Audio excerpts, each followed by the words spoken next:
I think the yields is going to be way down this year. The weather and everything has just really hurt us. They're way behind. The moisture is up, way up on the corn. Soybeans was late getting planted, about 3-4 weeks later than normal, and the corn was 3 to 4 weeks later getting planted. The rain afterward, the washouts, the drowned outs, 3 weeks from one time we had a rain until we got back in the field. And when you're planting corn and you're planting corn the 15th and 16th of June, that's getting pretty late. And then moisture is staying up in the corn. We normally run corn around 19-20%. We're running corn 24-26% moisture now. It takes about an hour longer to dry it. The price of propane's up, and the corn's greener. We have to travel slower, and it's harder on the equipment to get it through. Corn's something like $1 a bushel lower this year at harvest time than it was last year. Next year, probably the prices of fertilizer and the chemicals and seed will be up. The banks, I don't know what the banks is going to do. They're tightening up pretty tight right now. We're going to be lucky to pay the bills this fall. And next year, I don't know. I don't know how many years we can go with just paying the bills. We've got to eat somewhere along the line.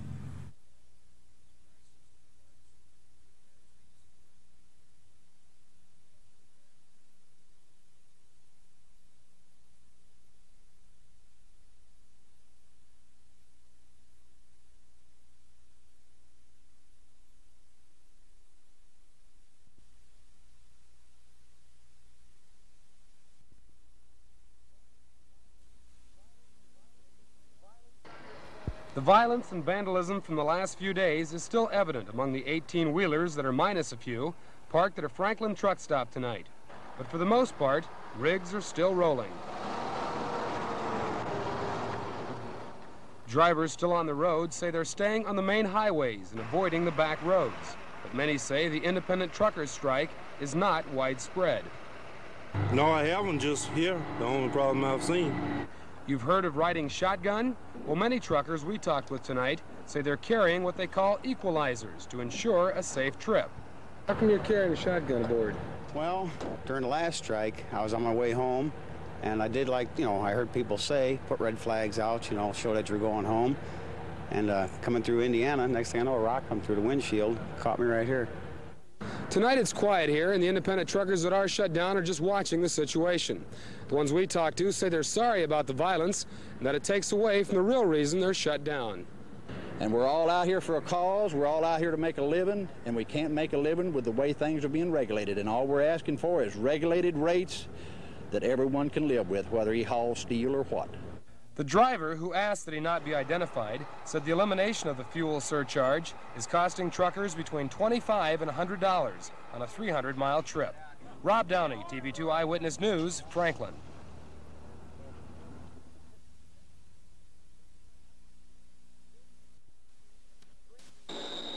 Strangely enough, freight and cargo operations have continued strong throughout the strike. The airport supervisory controllers the past 3 days have handled 154 cargo operations, clearly within the 140 to 160 operations they normally handle without a strike. The main hub of Emory Air Freight is located in Dayton. They totally rely on air traffic control. We've been operating 26 flights nightly, both in and out of the city, in the space of about 6.5 hours. We've got just as many flights as we had before, and they've all been running generally on time, no exceptions at all. Truby doesn't even feel that an extended strike will add pressure to flight priorities. The only thing that we have noticed the first couple days this week has been the relatively low weights. I don't know if, in fact, the flights will run or if their freight will get tied up. A pilot of 14 years working for Emory says he's had no trouble adjusting. No, we haven't noticed anything at all. No. Do you foresee any problem? No, not in the time that we fly at night. The congestion is quite down now. There's very few airplanes in the air, and we really haven't had any problems at all. Now, what if you flew in the daytime? Would that kind of change your perspective a little bit? It may. Another air cargo service at Dayton International, Summit Air Freight. It hasn't cut anything back at all. Our flights are still all run, and we still got the same manpower that we did before. Locally, traffic controllers say focus should be placed on freight and general aviation operations. Dayton Airport has one of the largest nighttime freight operations in the country, and it's apparent by those we talked to that the air controller strike has not yet taken its toll on this type of operation. From Vandalia, Ken Kettering reporting, the TV2 Newsroom.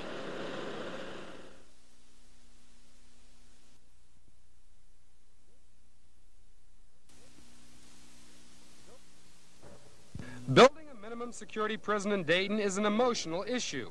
So emotional, in fact, security was called 3 times tonight to settle unruly citizens. Those against the project say it's an example of the state dumping its unwanted on Dayton. With that prison coming here, you're going to bring in more drugs, you're going to have more criminal elements, and Dayton is slowly dying. Don't let everybody come here and dump everything on us.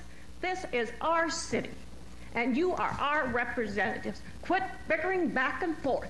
But builders and union members say the commission cannot ignore the prospect of new jobs during a period of record unemployment. It's true, this prison only carries 250 jobs. What about all the jobs of supporting that? There's an awful lot of jobs out there to be supported. Those prisoners have to be fed, bread has to be baked, the whole 9 yards. But the decisive third vote was with Mayor Paul Leonard. Leonard says the city does not have the option to recommend an alternative site. The only question was whether or not to approve the lease of available land to the state. The state can only use the facility to house first-time offenders deemed capable of rehabilitation. Leonard says if used for anything else, as the landlord, the lease can be declared null and void. We're the landlord, and they're the tenant. That's how we guarantee control over the premises. And despite opposition from Commissioners Orrick and Zimmer, the lease for a new prison was approved. The record shows 3 votes aye, 2 votes no. The manager's item is approved.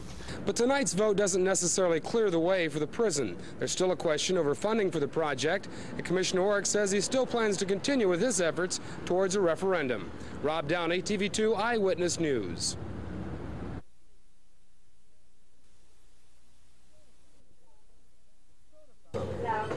If soda fountains are a thing of the past, please don't tell the folks at Daffler's Pharmacy.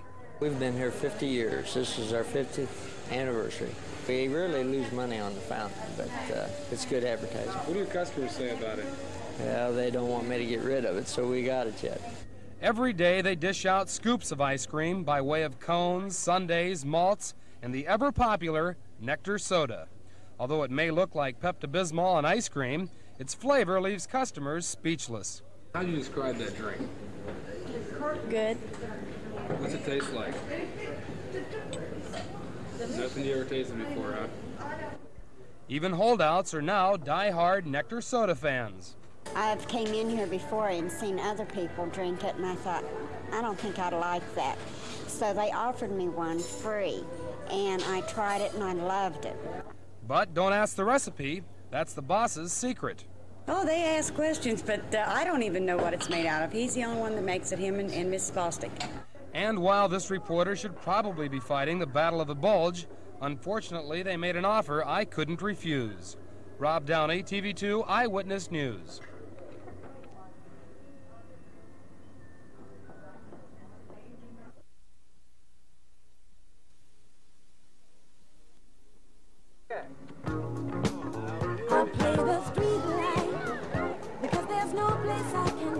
The Summer Youth Employment Program has the same purpose as the old Neighborhood Youth Corps of the 1960s.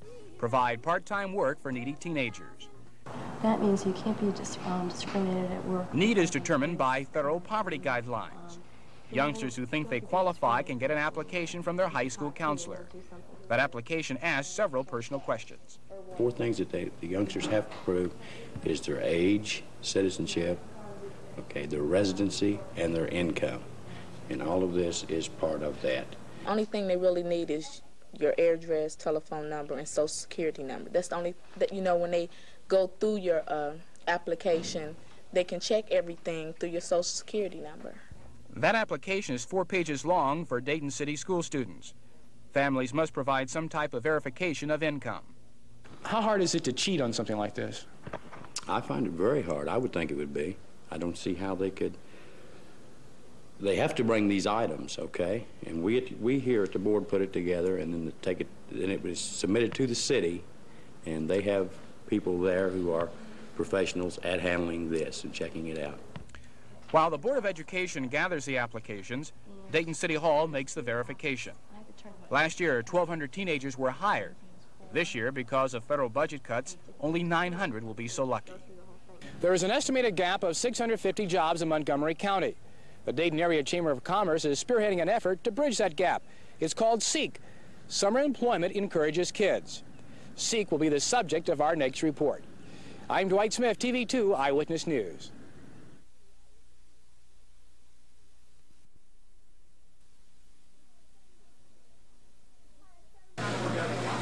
Hi, it's 7:37.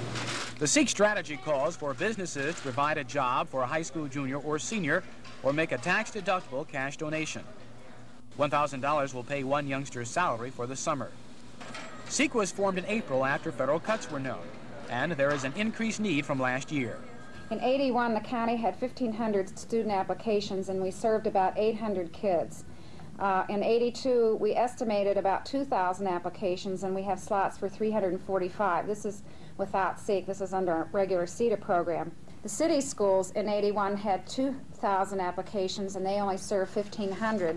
And this year, due to the cuts, they expect about 2,500 applications and will serve about 1,000.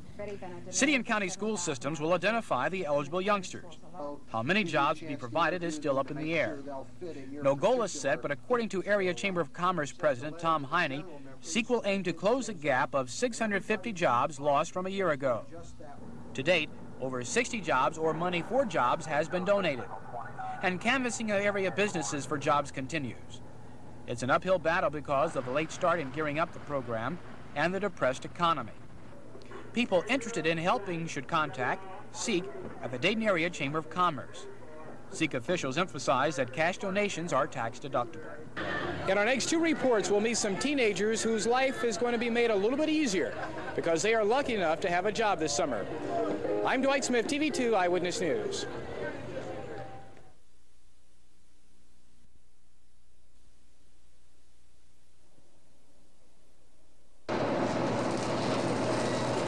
The United States Labor Department contracts the Dayton Job Corps to Avco Services. Avco takes pride in the placement of its Job Corps members.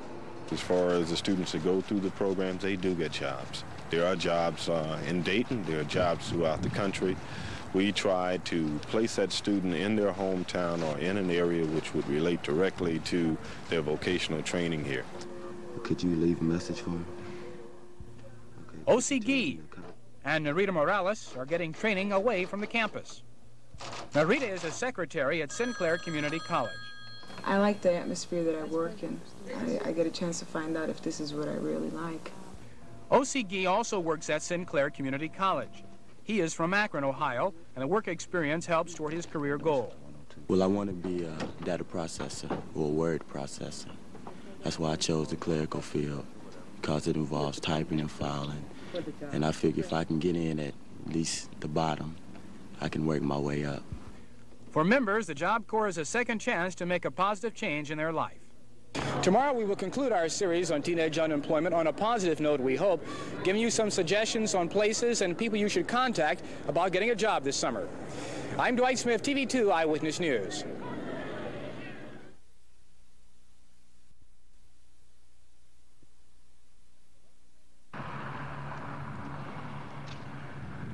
The Roosevelt Recreation Center is open all year round. And all year round, it is an outlet for the unemployed. Quite a few of the young people that come up there don't have jobs, and that is number one priority is trying to find a job for the summer. What we've done here in the center is try to stir them to the agencies that are hiring for the summer and try to encourage them to go fill out applications and things like this. Powers has a gloomy forecast for this summer. It's going to be one of our worst summers for the unemployment picture. The uncertainty of what's happening in the community. I think that is they don't know. I think everybody's a little afraid. They don't know what's happening. You know, they keep hearing a lot of different kinds of things, but they don't know what's going to happen to them. A number of high school-age youngsters will be working at the Roosevelt Center and other non-profit organizations this summer. The jobs are provided to the economically disadvantaged. You must pick up an application from your high school guidance office. Ask for the Summer Youth Employment Program. Another program for the economically disadvantaged is VEET, Vocational Exploration Experience Training. The jobs are located at Wright-Patterson Air Force Base, but again, you must apply at your high school counseling office. I will have more information on seeking jobs in our next report. I'm Dwight Smith, TV2 Eyewitness News.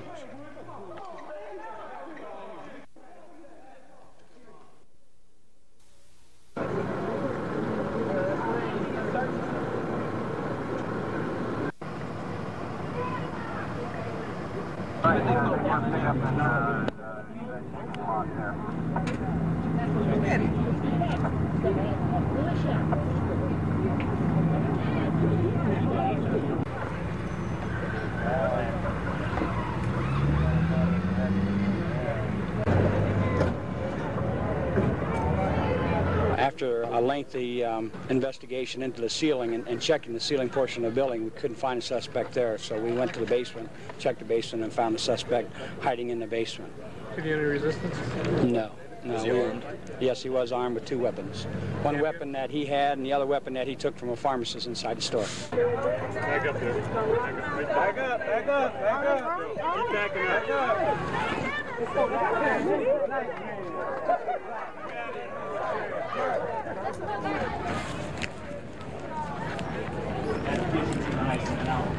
Okay.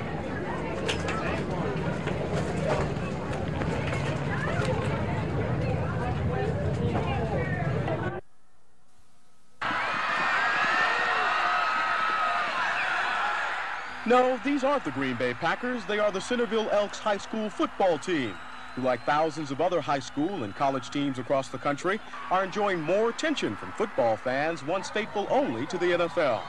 Tonight on Day 10 of the NFL football strike, the Elks take on arch rival Fairmont East. There will be standing room only before the end, and I would say there's probably 8,000 to 9,000 people here.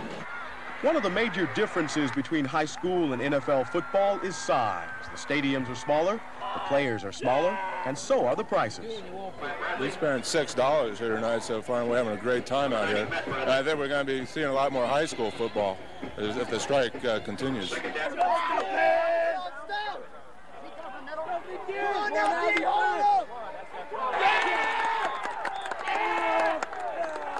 I don't think the fans are going to miss it that much. It's not going to be like the baseball strike when there really is no other competing summer sport. I think there's too many other things going on, and with a big interest in high school and college, I don't think people are going to care in a couple weeks. The brand of football may be different, but the fans always stay the same.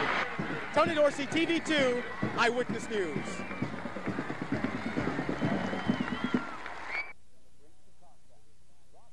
A breach of contract. Rob Downey is standing by now with this live report. Hello, Rob. Terry, this could have been an Irish wake of sorts, but as you notice, it's not tonight. Harrigan's Tavern is being ordered to shut its doors at midnight tonight. But the owner vows he'll defy that order, and he's willing to take on St. Albert the Great Catholic Church. The church wants to use the land these 3 businesses are located on to add to its parking lot. But the merchants doing business here say the space would provide room for no more than 30 cars and would cost 20 workers here their jobs. The typewriter repair and the barber shop are both under annual leases, both of which expire at midnight. They're looking for other locations, but in the meantime, vow to stay open. Church officials refer all questions to their attorney, but Thomas Harrington declined an on-camera interview today, saying the matter will be resolved in the courtroom through litigation and not in a public arena conducted by the local press. But Harrington fully expects the merchants to leave by midnight. He says any argument relating to the historic value of the establishments is not relevant. And he says the church has 28 days in which to respond to a counter-lawsuit filed by the bar owner. But Terry, whether or not it ever gets to this point where the bulldozers are actually wiping out the tavern, that will be decided in the $800,000 lawsuit. What exactly is the bottom line of the lawsuit? What do you expect to get done? Well, we expect to preserve and save this tavern for its historical value and for the community and my patrons and the people that this tavern's been here since 1937, and we plan to keep it here a lot longer. And you can hear the crowd behind you is behind you 100%, and you will keep the doors open past midnight tonight. We will continue to operate as normal. This is the last bash for MASH, but it is not the last bash for Harrigan's Tavern. Okay, Terry, you can hear the crowd behind us is very much in support of the bar owners. What happens next is up to St. Albert the Great's Catholic Church. Reporting live from Harrigan's Bar, this is Rob Downey with the Live Eye. Rob, if you can hear me, I know that there are several other businesses in that complex, as you mentioned in your report. Will they also be open tomorrow? They will be open for business tomorrow, but we don't know yet if they'll join the lawsuit. Their lease is up at midnight tonight. Unlike Mr. Holden's here, he expects his lease to be good until 1989. Rob, for that live report. Now let's go to Drew Bracken. Live from the arcade in downtown Dayton. Hello, Dwight. Hello, Terry. The judges are just about ready. In fact, the crowd is just about ready for the contest to begin. What we're talking about is the second annual Great Legs in Dayton contest. When it does start, the contestants will be coming down the escalator here at the arcade. People are surrounding us now on the second floor and on the first floor waiting for the contest. 10 contestants, and they earn the right to participate by raising money for the Easter Seals competition. Among the judges will be Doug Waldo, and I'm going to come into Doug. We see him talking now. We're going to ask Doug, how are you going to judge his contest? Oh, very slowly. Very slowly? Yes. We're judging legs, as you know. Have you ever judged legs before? No, this is a first for me. I can't say how much I'm looking forward to this. Doug Waldo is just one of the judges. The defending champion, however, of this contest is Mayor Paul Leonard. Mayor, come in here just a minute before it starts. You're going to give up your crown or your legs tonight, I guess. Yes, I'm going to retire undefeated. And how will you determine who's going to take your place? You mean I have to make a decision? Pick and choose between two people? Yes. All of these voters out here who supported me? That's going to be a tough job. But it's all for a worthy cause, all right? It's all for a worthy cause, and maybe someday I'll come out of retirement and defend the title. Defend the title, okay, but he's not going to show his legs tonight, or at least that's what he told us, but we'll have to wait and see. Easter Seals Great Legs in Dayton contest is almost ready to start. We'll have an update if time permits. From the arcade, I'm Dwight Smith reporting live for TV2 Eyewitness News. Thank you, Dwight, and legs left. Kerr. Barbara is standing by with our Live Eye unit and a blow-by-blow report. Barbara, take it away. Okay, team, are you ready? Okay, get set. Ken, you got your hammer? All right, 1, 2, 3, go. You could say this has turned into a real slam-bang event down here at the Holiday Inn at the Dayton Mall. This is really a fundraiser. It seems at the hotel that needs a wall to come down. They're going to expand their ballroom, and so they've had 8 corporate and celebrity teams in here pounding down part of the wall. We've each got 3 minutes in which to do it. So far, the record is 44 seconds. And I should mention that all the money which is raised today is going to go to Children's Medical Center and also to Montgomery County Easter Seals. We've got from Fashion Consultants Unlimited. They did pretty badly, actually. Lions Club of Dayton. There you see June Ware and Ken Kettering. The secret here seems to be to just get the hammer in there, move some of the plasterboard, and watch it all come down. Can they do it? 44 seconds is the record. We're getting close. Come on, June. Come on, Ken. All right, getting close. Getting close. Come on, Ken. And I think we got it. Close enough. At any rate, I think it's safe to say that if you had to sum up this event in one word, Drew, this has been a smashing afternoon. I'm Barbara Kerr with the Live Eye at the Holiday Inn at the Dayton Mall. Back to you. I can't top that. Neighborhood cronies come to Harrigan's Tavern to admire the stuffed animals, both front and rear profiles, sample the hot but somewhat stale popcorn, or listen to the vintage Wurlitzer jukebox. For a quarter, you can still hear your favorite tune, providing it was popular a few years ago. Bar owner John Holton says the building has seen a lot of history since opening for business 150 years ago. It was a stagecoach stop at one time. It was a blacksmith shop. To stop and think that Abraham Lincoln was 9 years old when this was built, and here you are sitting in it. But the bar's newest role is that of an obstacle. It's right in the middle of a parking lot expansion. Owner Holton says the church has indicated it would honor the present contract till April 1989. And a letter from then Archbishop Joseph Bernardine bears out that understanding. Now, church officials say, as landlords, they can terminate the lease after giving a year's notice. But owner Holton says he's not about to let Harrigan's die to make room for a parking lot. The church and the tavern have gotten along for many years. The tavern was here before the church was even built. Why would they decide to want to destroy it? Rob Downey, TV2 Eyewitness News.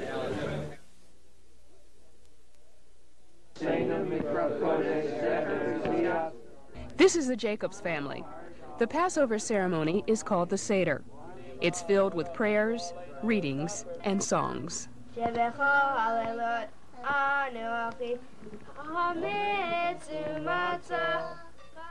The word Seder means order.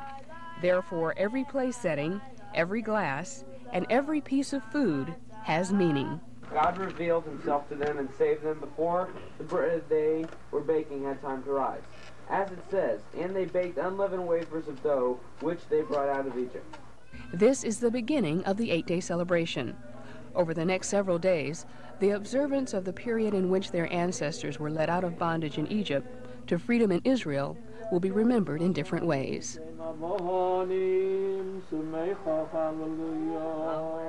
Not being of the Jewish faith, every symbol is not fully understood. However, the feeling of joy over the liberation of the Hebrews from slavery needs no explanation. Bonnie Baker reporting for TV2 Eyewitness News.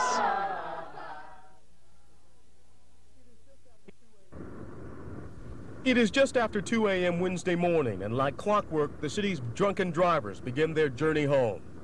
This night is different, however, because they face stricter drunk driving laws that carry mandatory sentences. Okay, with your right index finger, touch tip of your nose. Okay, straight out. I really like it. I think it's going to do some good. They've needed it for a long time, and I'm glad to finally see it come into effect. Patrolman Kevin Bollinger has been on the inner-city police beat for 4.5 years. He says in that time, he has made over 120 DWI arrests. Most of the people arrested, he says, feel they aren't driving under the influence of alcohol. A brief sobriety test usually settles the issue. Keep your head forward. You don't need to look where you're going. Bollinger says borderline cases are usually let go. Tonight, after stopping 4 vehicles, only one person has been charged with DWI and is going to jail.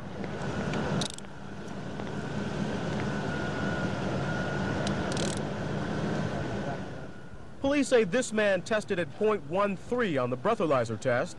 Under the new law, a blood alcohol level of .1 is considered legally drunk. Before tonight, .1 was only a presumption of guilt. Tonight's arrest could cost this man much more than the conventional night in jail. If he's working, he's got to hire his own lawyer, which is a minimum of $250, $300 plus fine when he's assessed in court if he's found guilty, plus a minimum of 3 days in jail. And you're talking about high-risk insurance that he has to purchase because he's been convicted of DWI. Police officials say starting on April 1st, they will initiate a new squad specifically to look for DWI offenders. In Dayton, Tony Dorsey, TV2 Eyewitness News.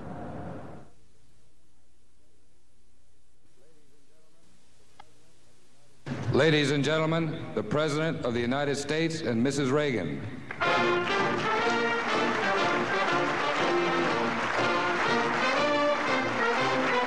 The President came to Ashland College to honor the late John Ashbrook, a conservative Republican congressman from Johnstown who died last April.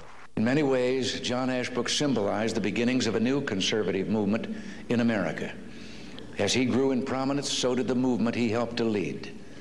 In the 50s and 60s, it was labeled a lost cause. In the 70s, it was thought of as another pressure group. And in the 80s, many could argue it was the dominant force in American political and intellectual life. As Ashbrook's wife, Jean, and a crowd of some 2,000 listened, Mr. Reagan blamed what he called big government for many of Ohio's problems. Ohio has suffered from the practice of Washington-based meddling more than almost any other state. Today, because of this vicious cycle, and following decades of growth in government, there are 13% unemployed in your state. And while the president went on to cite numerous signs that he says show his idea of less government is turning the economy around, he added a word of caution. Now, all of us hope, of course, that the unemployment situation will ease much more quickly than current predictions suggest. But if past recessions were the rule, unemployment will remain a lagging indicator in an otherwise brightening economy, so the unemployed will be among the last to feel the benefits of the recovery. The dinner and reception raised almost $250,000 for the president. In his half-hour speech sounded very much like a man who is running again, and he couldn't have found a better audience. Ashland is a hotbed of Republican conservatism in the political base of State Senator Thomas Van Meter, often referred to in these parts as the new John Ashbrook. This is Terry Jessup, TV2 Eyewitness News in Ashland, Ohio.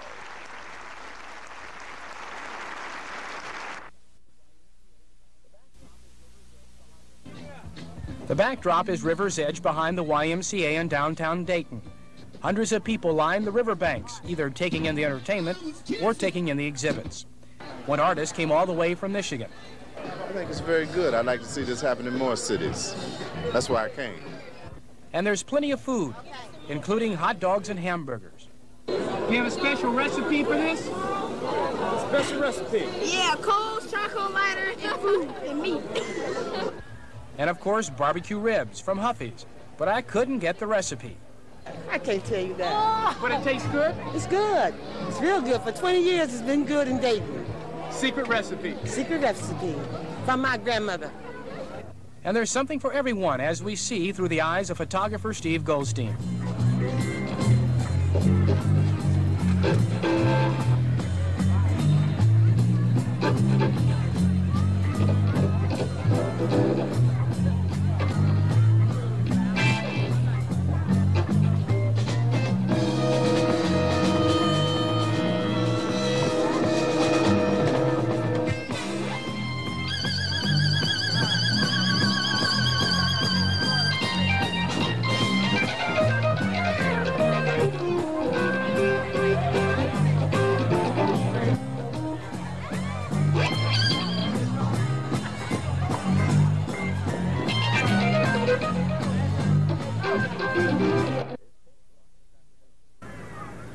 It's 4 o'clock this afternoon. Pretend that a dump truck with no brakes crashed into the side of this RTA bus, which was carrying about 40 people. It's all a trial run for disaster practice. Valley, go ahead. I am on the scene of a multiple victim accident, bus truck collision. I have approximately 18 to 20 victims. I will advise you as to how many more we have and their conditions. This is a disaster. This is a drill. Miami Valley copies. Go ahead and triage the victims and notify us. This mock drill at the fairgrounds across the street from Miami Valley Hospital included Dayton Police and Fire and many suburban paramedic units. It may come in handy for them to know the ins and outs of these vehicles since they pass through their towns. Among the victims complete with makeup and simulated pregnancies were Miami Valley Hospital nursing students. This drill was so realistic, a probing news reporter was chased away. I just want to know what happened. Hit the road. I got to see what happened. Hit the road. And as this ambulance pulled up, it was called off the mock disaster for a real run. And at the Miami Valley Hospital emergency room, the beds were already full with real cases. And 2 more cases came in just as the mock disaster hit. A Miami Valley Hospital spokesman said, "We put this drill together even though we have a written manual for disasters, but we like to practice." George Mason, TV2 Eyewitness News.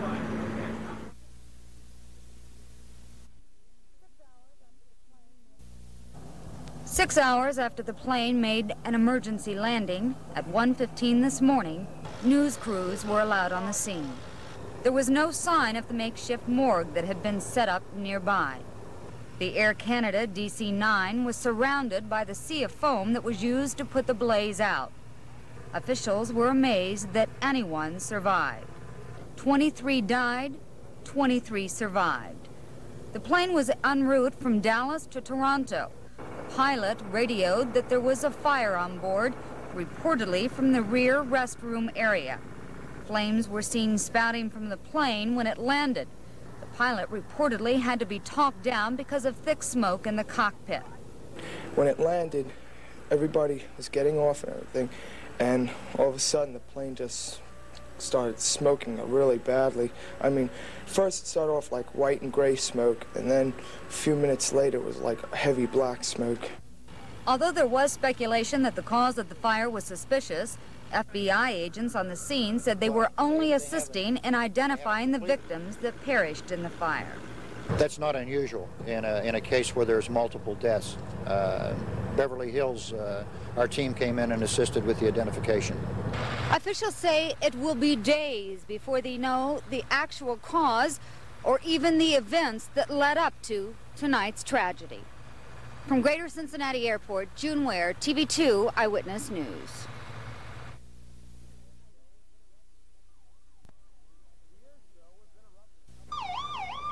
The air show was interrupted a couple times this afternoon by the sounds of sirens. Most of the calls were not serious. A number of people wilted in the sun.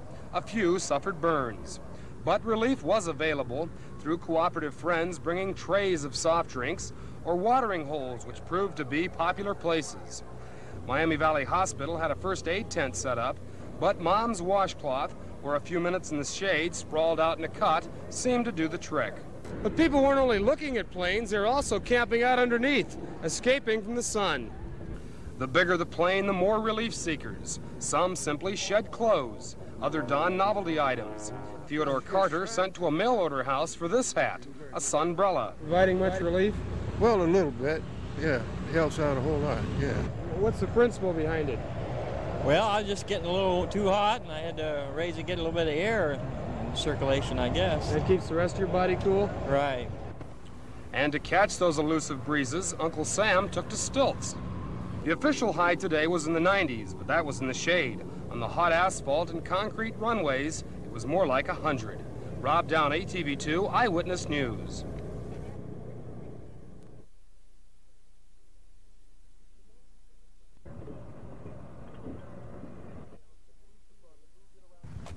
The Miami Township Police Department moved in around 10:15 p.m., shutting down the theater and confiscating tickets, films, and an undetermined amount of cash.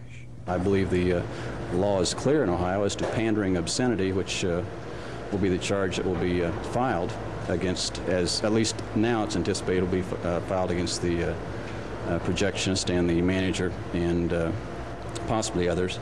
The Cruise Inn Drive-In Theater has been a thorn in the side of area residents since the 1st of this month, when it began showing triple X-rated movies. Residents who live in 2 adjacent trailer parks complained to township trustees that they had a clear view of the movies and demanded something be done.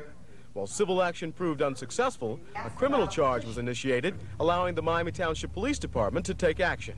People want to go see it, let them see it in the enclosed theaters. I just don't think it's right for a drive-in to show that kind of stuff, especially when there's so many people around that can see it. For theater goers, the raid meant going home early. We thought this was a good thing to have around here because they ain't got nothing like this around here in Mamarsburg.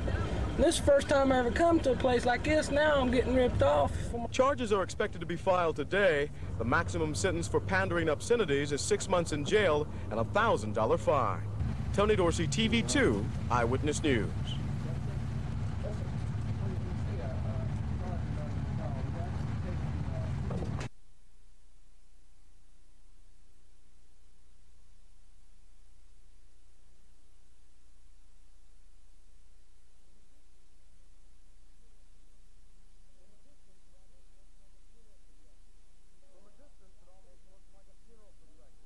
From a distance, it almost looks like a funeral procession.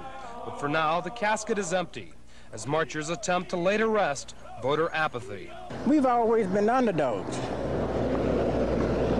So the best way we can get out from under is to vote. And I think we'll make a good showing this year.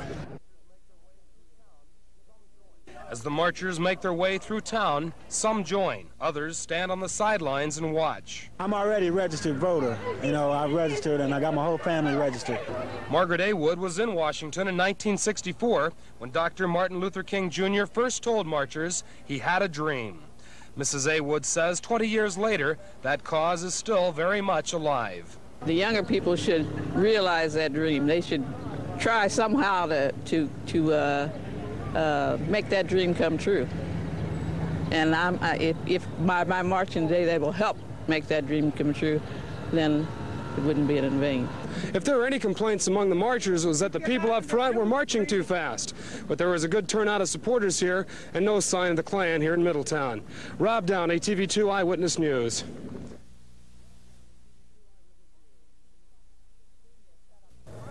Off-duty police officers in Xenia set up patrol tonight outside of City Hall, anxious to set the record straight.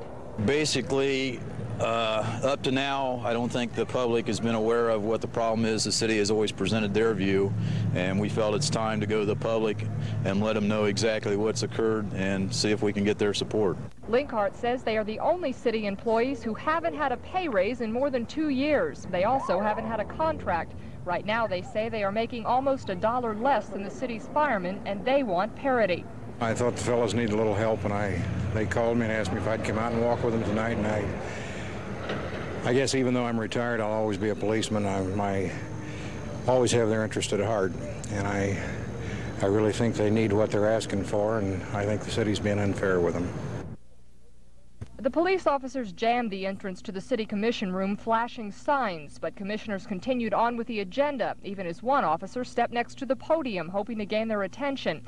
Bob Keller, the head of a community group which backs the police, was finally given the chance to speak. He was told the city manager would take note of what he said. We'd like to know why the police officers continue to be brushed off. I'm sorry, I don't have any comments at this time. Although there was no talk tonight of a strike, a spokesman for the force says the police officers are now considering a job action. Not only were police officers, their wives, and their children out here tonight, but they were also joined by citizens who are taking the slogan to heart. They are supporting their local police. Laura Williams, TV2 Eyewitness News.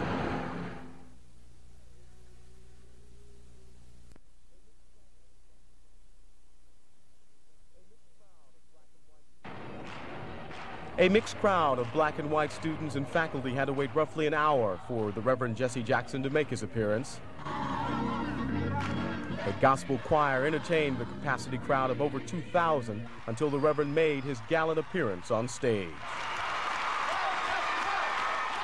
Hundreds of students held up posters that read, "Run, Jesse, Run," a familiar theme of this nearly 15-hour-old campaign. Jackson's message tonight was simply an attack on the domestic and foreign policies of the Reagan administration. Jackson said our troops in Lebanon were on a suicide mission, and he said invading Grenada was an embarrassment to the democratic way of life. He asked that familiar question, are you better off now than you were 3 years ago? 3 years later, there are 3 million more people on welfare, more white than black. 4 million more unemployed, more on poverty than since 1965. More millionaires than ever. The aristocracy of the few is threatening the democracy of the masses. There must be a change. Voter registration, said Jackson, was the key to winning this election. He said Reagan won Illinois by 3,000 votes. There were 700,000 unregistered blacks. And New York by 165,000 votes, where there were almost 1 million unregistered blacks. For that reason, Jackson said his campaign will set up voter registration drives on every college campus in this country. I thought it was a very good speech, but to me, I feel that he was more for the blacks. I was motivated, and yes, I will vote for him. I've always been a supporter of Jesse Jackson. He's going to get people to vote, and I think that's what we need, more people to be aware of what's going on. Reverend Jackson says the vote is the key to the courthouse, the State House, and to the White House. And that is the message he plans to take throughout the country on his campaign trail. In Columbus, Tony Dorsey, TV2, Eyewitness News.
It was a tired, defeated-looking William Bingaman walking out of a wooded area near Super Lake in Clinton County. He was surrounded by lawmen from no less than 5 different agencies. He was wearing a 3-piece black suit, limping from the leg wound he got during a shootout with police the night Officer Fred Beard was killed. Bingaman had been seen near a trailer in Westboro, where his common-law sister-in-law found a duffel bag full of Bingaman's clothes and a tin can full of cash.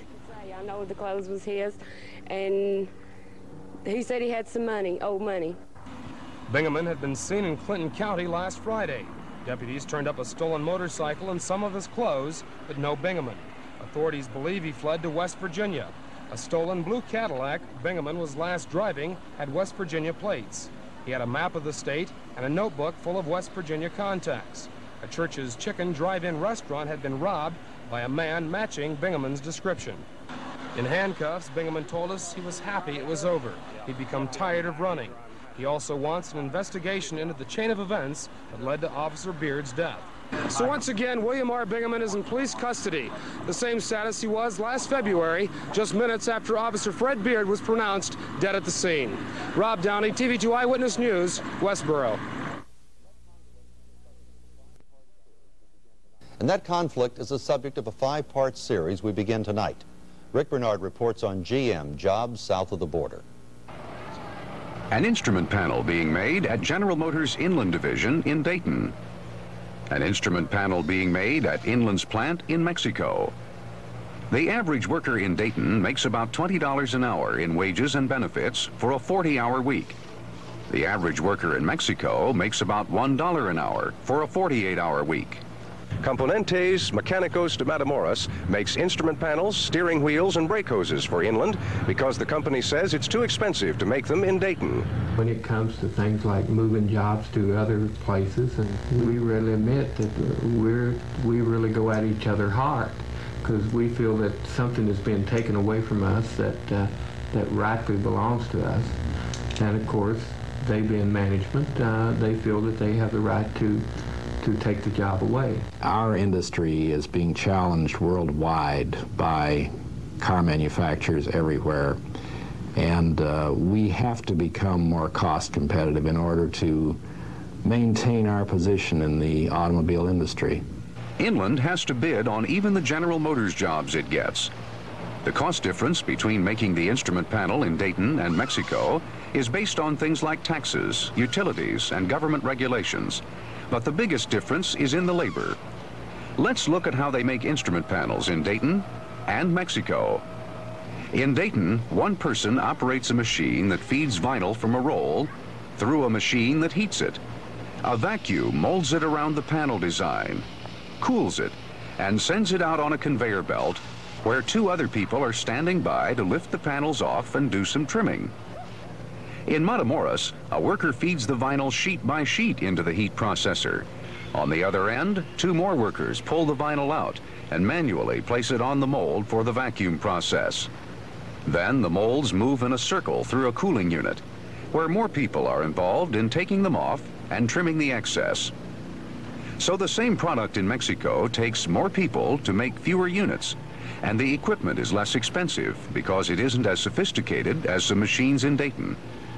To complete one part of the equation, the company can make more units an hour in Dayton with 3 people, but still not as cheaply as in Mexico using 9 people. Let's look at another advantage of the Inland plant in Matamoros. Inland makes the basic steering wheel rims in Dayton, but ships them to Mexico for a urethane foam coating. Why? One reason is the Mexican government's rules on use of the foam aren't as stringent as those in the U.S., so it doesn't cost as much. The tasks done at the Matamoros plant would be too expensive to automate. So it's a combination of lower labor costs and looser government regulations that have led in part to Inland sending jobs to Mexico. And Dayton workers wish those jobs had stayed here. Myself and most of the employees I've talked to are not too happy about it. Their Mexican counterparts don't understand why there's a problem. In Mexico, there are many, many American companies, but he doesn't know why they're here. He also doesn't understand what Mexico would do if there weren't any American companies here. The production technique and lower labor costs aren't the only things that separate the two inland plants. There's a different labor management climate. These inland employees are members of a union, but not in the same sense their American counterparts are. That part of the story next. From Matamoros, Mexico, Rick Bernard, TV2 Eyewitness News. This machine at Inland's Vandalia plant makes brake hoses. One person supervises the machine, which puts the fittings on. A sensor checks to see if they're on correctly. And then the hoses are picked up and dropped in boxes, all automatically. The same process at Inland's Mexican plant requires more people. A worker here puts a mark on the hose to make sure the fitting goes on far enough when this person puts the fitting on. They're tested in a similar way at both plants. Again, more people involved in the process in Mexico, but it costs less because the labor costs are lower, among other things. At Inland in Matamoros, the average worker makes $52 a week in wages and benefits for a 48-hour week. The inland worker in Dayton earns $800 in wages and benefits for a 40-hour week. Gregoria is one of the people in the Mexico inland plant who inspects brake hoses. She doesn't feel she's taking a job from an American worker and points out a difference between U.S. and Mexican life. In the United States, someone who is not, who doesn't have a job or who's poor, the government helps them, whereas in Mexico, they don't receive any help. Gregoria and the other 850 or so employees at the Matamoros plant are in a different labor management setting than their Dayton counterparts. They're all members of the CTM union, which represents 75% of the workers who are organized in Mexico. When CTM says strike notice, the company knows it's time to talk. There is perhaps a little more turmoil than we experience in the Dayton area, in that you cannot open substantive discussions with the union until the union gives you a strike notice, and this is by Mexican law. So consequently, we go through a lot of emotional things, but in the final analysis, our existence with the union has, I think, not been, you can't categorize it as being bad. At Inland in Dayton, the URW president would use the word strike to signal the end of talking and a possible walkout. I think that's the last thing that we really want to do in any union. We would negotiate day and night for days, as long as humanly possible, to keep from having a strike. A person doesn't get a job the same way in Dayton as in Mexico either. Buford Thacker got his job at GM 18.5 years ago and then was required to join the union. It's the other way around in Mexico. We interview the people that the union sends to us and give those employees or prospective employees some tests to try to decide which employees would be best suited for employment here in the plant, and then make the final decision, contract the employees that we're interested in, and send the remainder of the referrals back to the union hall. And it's the CTM union in Mexico which does the firing at the company's request. No questions asked. The way management deals with employees is different, too. The plant director compares his Dayton experience with his current job. The most significant change is the result of the Mexican people themselves. They will do exactly what you ask them to do. And if you tell them to do something wrong, they will do it wrong. So as a manager or as a group of managers, we've been forced to structure our thinking in such a way as to be very complete and specific in all of our directions that we give to them. And it's kind of helped us as managers, I think. But people are the same the world over in the kinds of problems the union in Dayton or the CTM delegate in Matamoros might have to deal with. Any problem that the worker has, and try to solve them without having the union officials intervene. Changes in shift, in position, in department, and times when the workers come to her to let her know that they're not happy with the place they're working, maybe try and change them. As you can imagine, the lifestyle of Buford in Dayton is completely different from Martine or Gregoria in Matamoros. In our next report, how do they live, where do they live, and how much will a dollar buy? Rick Bernard, TV2 Eyewitness News. Here's part 3 of our series, GM, Jobs South of the Border. Buford Thacker works on instrument panels at the inland plant in Vandalia. When he leaves work, he goes to his home near Troy. Martine Uresti works on instrument panels at the inland plant in Matamoros. When he leaves work, he boards a maxi taxi for the ride to his home. Their jobs may be similar, but their lifestyles are very different. Martine lives in this 6-room house with 7 other family members, his parents, brother, sisters, and nieces. Buford lives in this 8-room house with his wife and 3 teenagers. We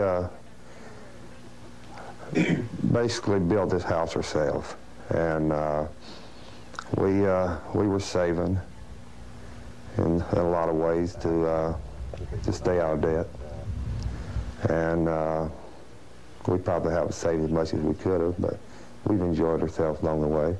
Martine is 19 and has finished the U.S. equivalent of high school, but he wants more education. He was studying, and he would like to continue studying. He quit because of the workload, because there was a lot of production and they had to stay overtime. But yes, he would like to continue. He likes working at Componentes, but hasn't given up becoming a lawyer. For Martine and Buford, there is not only a cultural, but an economic gap.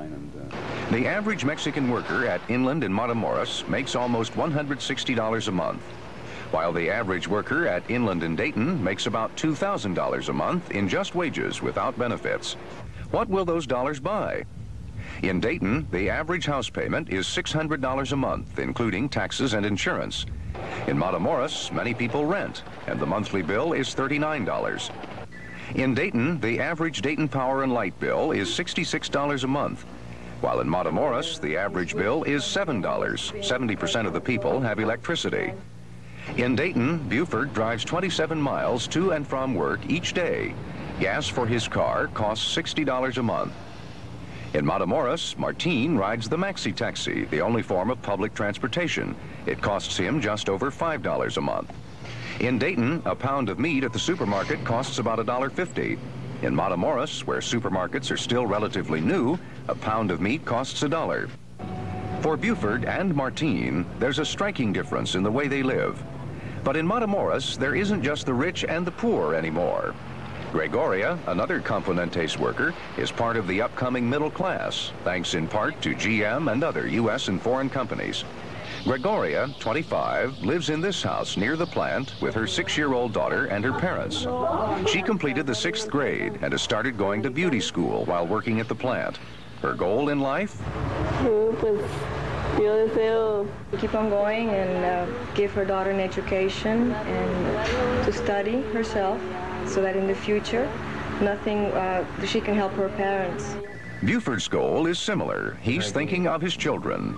They will definitely have to get some kind of training for the future, or educational-wise, not just any education, something that they can make a living at.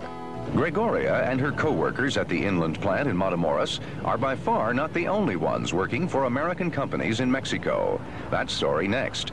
Rick Bernard, TV2 Eyewitness News.